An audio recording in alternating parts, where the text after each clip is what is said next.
কি কাজ করলে কোরবানি অর্থহীন হয়ে যেতে পারে?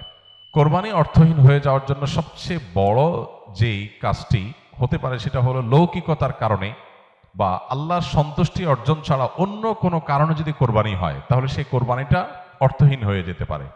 কোরবানিটার সওয়াব পাওয়া থেকে আমরা বঞ্চিত হতে পারি। আল্লাহর কাছে এর কোনো বিনিময় আমাদের নাও থাকতে পারে যদি আমাদের এখলাস না থাকে। কোরবানিতে এখলাস খুব কমই থাকে। কোরবানিকে ঘিরে যদি আপনি বলেন সবচেয়ে বড় সতর্ক থাকার জায়গাটা কোনটা, তো আমি বলবো নিয়াতকে খালিস করা। অন্য অনেক ইবাদত আছে, নামাজের ক্ষেত্রে আমরা আল্লাহর জন্য নামাজ পড়ি, সেখানে আসলে এখলাসের অভাব এত বেশি থাকে না। কোরবানির মধ্যে এখলাসের অভাব যত বেশি থাকে। মূলত কোরবানি এমন একটা ইবাদত যেখানে আল্লাহর উদ্দেশ্যে আমি পশু জবাই করছি, আবার পশুর গোশতটা আমার ঘরে তুলছি, অর্থাৎ ফিডব্যাকটা আমি পাচ্ছি। এরকম জায়গা যেখানে অর্থনৈতিক বা আর্থিক ইবাদত, সে আর্থিক ইবাদতের ফিডব্যাক বা উপকারিতা যদি আমরা নিজেরা পাই, সেখানে এখলাস ধরে রাখাটা আসলে কঠিন হয়। কোরবানিটা সেরকম একটা ইবাদত। এই জন্য আমি কোরবানি কেন করছি এটা আগে ক্লিয়ার করতে হবে। আল্লাহ বলেছেন লা ইয়ানালাল্লাহু লুহুমুহা ওয়ালা দিমাউহা ওয়ালাকিন ইয়ানালুহু আত-তাকওয়া মিনকুম। কোরবানির পশুর গোশত, রক্ত কিছুই আল্লাহর কাছে যায় না।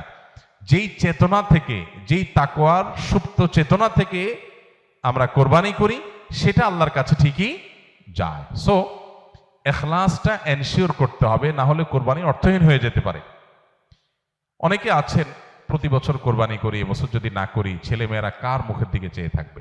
তাহলে এটা সামাজিক মর্যাদা রক্ষার কোরবানি হলো, আল্লাহর উদ্দেশ্যে না। অনেকে হয়তো মনে করেন যে আমরা প্রতি বছর গরু কোরবানি দেই, এবছর টাকা নাই, ধার করে হলেও দিতে হবে। কেন? কারণ আমাদের মুখ থাকবে না, মান সম্মান থাকবে না যদি ছাগল দেই, মানুষ মনে করবে গরিব হয়ে গেছি। এই যে মানুষ কি মনে করবে সেই চিন্তা থেকে আমি গরু কোরবানি করলাম, অর্থহীন হয়ে যেতে পারে কোরবানি। ঠিক একইভাবে নতুন আত্মীয় হয়েছে, অন্যান্যবার কোরবানি করি বা না করি, এইবার তো করতেই হবে, মেয়ে বিয়ে দিয়েছি, বিয়ের বাড়ির মেহমানরা আসবে, তারা জানবে, তো এবার কোরবানি না দিলে তো মুখ থাকে না। কোরবানি আমার উপরে আবশ্যক হয় না, তারপরে আমি কোরবানি করতেছি কেন? ব্যয়কে দেখানোর জন্য। এখলাস নষ্ট হয়ে গেল। অনেকে আছেন যে কোরবানির মূল উদ্দেশ্য হলো ফ্রেশ গোশত সংগ্রহ করা, এই সামাজিক মর্যাদা ইত্যাদি, এগুলোর কারণে কোরবানি সবচেয়ে বেশি অর্থহীন হয়ে যায়। এই জন্য কোরবানিকে সবচেয়ে বেশি আমাদের রিয়া বা লৌকিকতা থেকে মুক্ত রাখার চেষ্টা করতে হবে। আল্লাহ আমাদের তৌফিক দান করুন। দ্বিতীয়ত, হারাম অর্থ দিয়ে যদি কোরবানি করেন তাহলে সেটা অর্থহীন হয়ে যেতে পারে। আপনি দেখবেন কোরবানির ইবাদতটাতে এক অদ্ভুত দৃশ্য আমাদের দেশে দেখা যায়। যারা যত বেশি প্র্যাকটিসিং, তাদের কোরবানির পশুর সাইজ সাধারণত তত কম থাকে।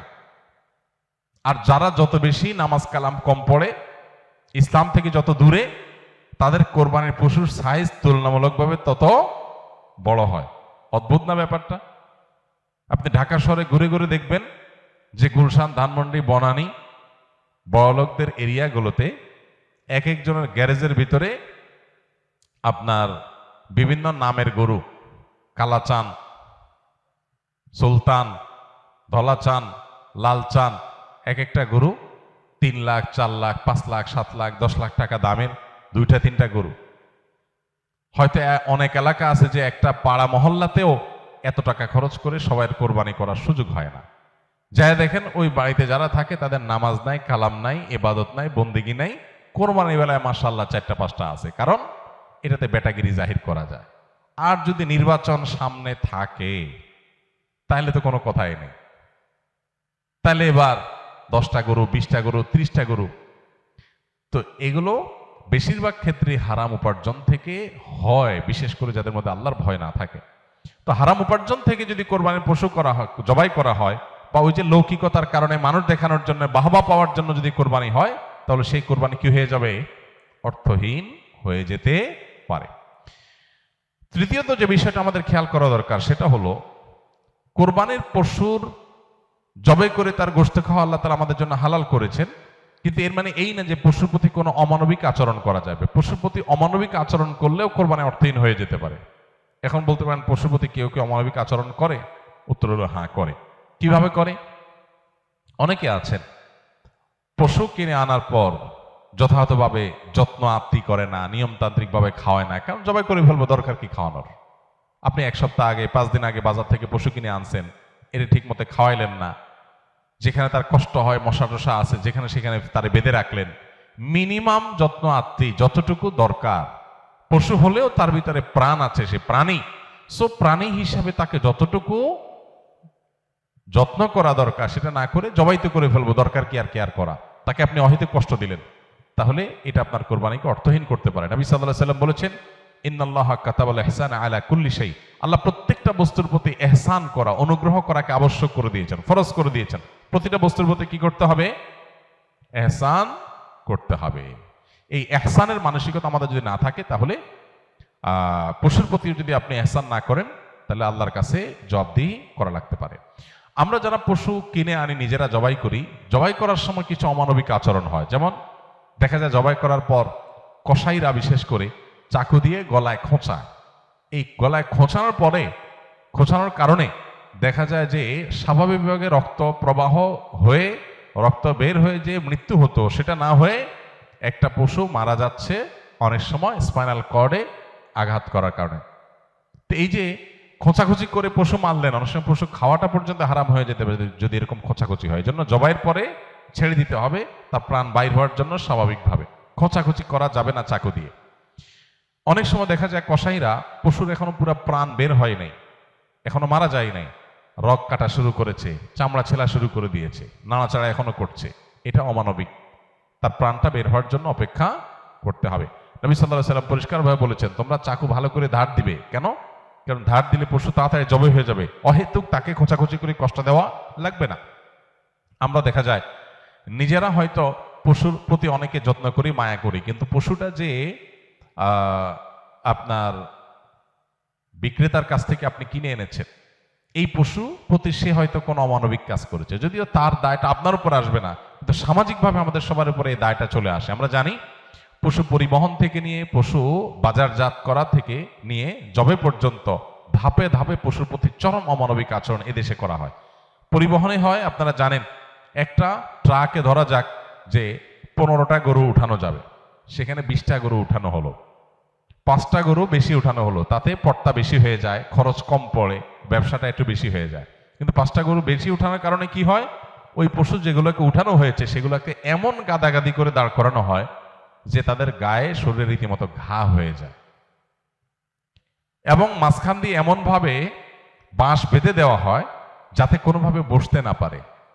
10 ঘন্টা, 15 ঘন্টা, 20 ঘন্টা পর্যন্ত অনেক সময় সিরিয়ালে জ্যামে ট্রাকগুলো, পিকআপগুলো আটকা পড়ে থাকে, এবং 20 ঘন্টা ধরে তাদেরকে এভাবে এমনভাবে বাঁশ বেঁধে দেওয়া হয় যাতে করে কোনোভাবে বসতে না পারে।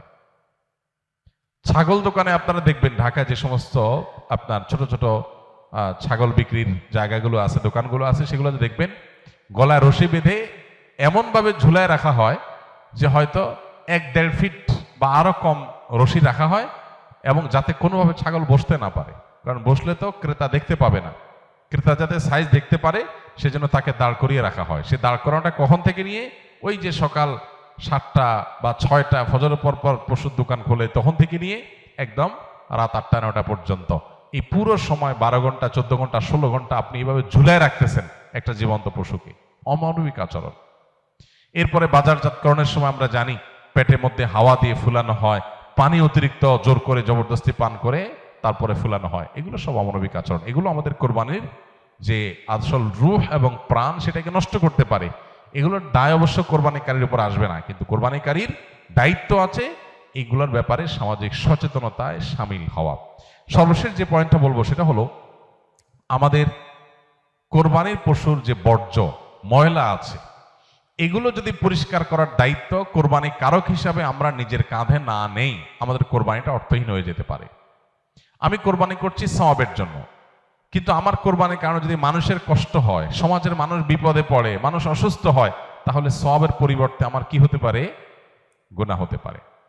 আপনি কোরবানির পশু এনেছেন, এবার কোরবানির পশুর যে গোবর, তার পেশাব, বিষ্ঠা, এগুলো পুরো এলাকাকে ময়লা দিয়ে ভরে ফেলেছে, দুর্গন্ধে ছেয়ে গেছে।